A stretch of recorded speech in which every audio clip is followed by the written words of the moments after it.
I think actually Boris Johnson's got more like Donald Trump as things have gone on, to be honest. I think there was a time when one could downplay the comparison between the two.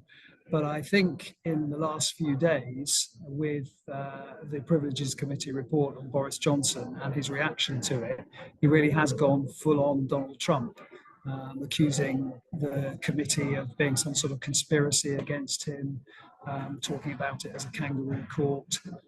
It really does seem to be the kind of language as well as the kind of thing that Donald Trump might say and do. Well, I mean, I think it will worry some Conservative MPs. I certainly think that they look across at the Atlantic with a degree of horror. I really don't want to see that repeated here. There are, however, some die-hard fans of Boris Johnson who probably resemble some of the Republicans in the USA, who will feel that actually if politics were to go in that direction, it would be no bad thing.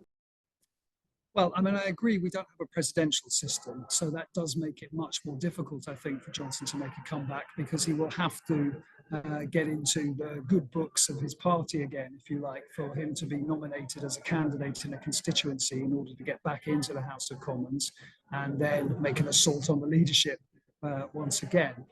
He can't, in the way that Donald Trump has been able to do in some ways, take on his party from the outside and capture it that way.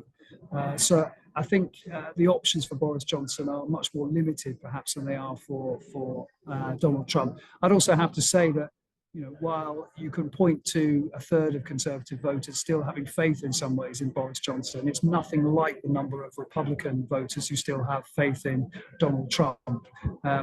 So there is a degree of polarization in this country, but I don't think it's anywhere near as extreme as it is in the United States yet.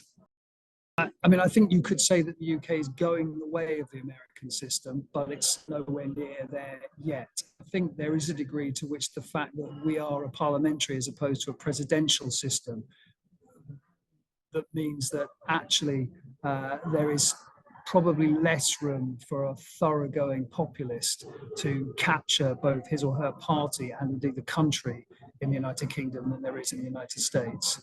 But watch this space.